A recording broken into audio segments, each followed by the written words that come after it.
इस वक्त लाइन पे मौजूद है जनरल अब्दुल क़य्यूम साहब। अस्सलाम वालेकुम।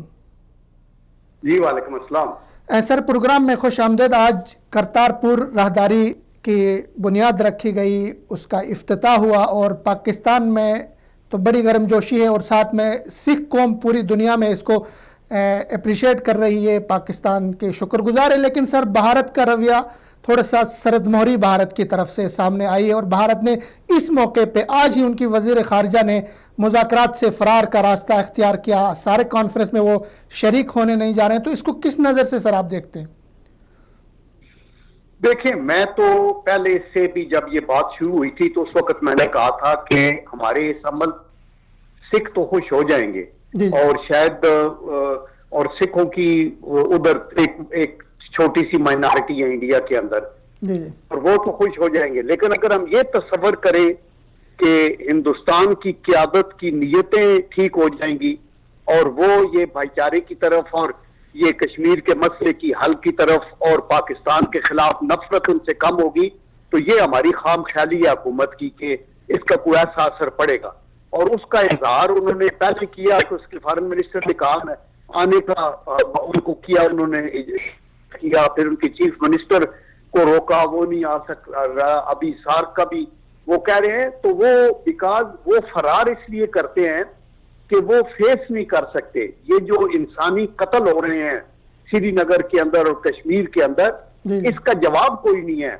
और वो जब एक टेबल पे बैठेंगे तो उनको पता है कि अगला सवाल दुनिया का भी ये होगा और पाकिस्तान का भी होगा कि ये लोगों को बेरहमी से जो कश्मीर के अंदर जो तह कर रहे हैं, इसका क्या जवाब है?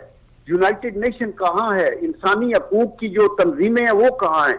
तो दैट इज द रीजन। मुझे तो कोई हैरानगी नहीं, मैं तो इनको इससे पहले बता रहा था, हुकूमत को भी बताया, मैंने इसके ऊपर ट्वीट भी किया कि ये आप अगर हम किसी खुशफहमी में हैं कि इसका कोई अच्छा रद्द अमल इंडिया की तरफ से आएगा तो कभी भी नहीं आएगा।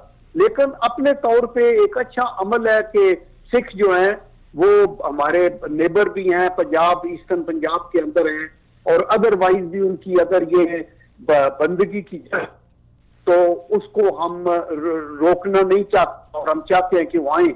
लेकिन इस कॉरिडोर का फायदा हिंदुस्तान लेगा और कुछ सिखों को अपने मफाद के लिए, जैसे अफगान महाजरीन में से कई लोग दहशतगर्दी में शामिल होते हैं, इसी तरह हमें वो भी एहतियात करनी पड़ेगी कि सिखों की गार्ड के अंदर ये रा के एजेंट भी ना धकेलें अंदर।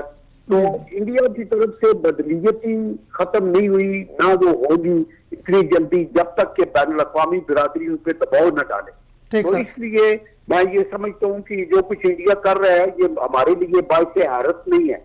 हम उनकी मेंटालिटी को समझते हैं, वो जो आप मर्जी है कर लें, क्योंकि उन्होंने गासबाना कब्जा किया हुआ कश्मीर के ऊपर, वो किसी लिहाज से भी बाहर दुनिया को फेस नहीं कर सकते कि हम ये कत्लो गारत कहाँ क्यों कर रहे हैं।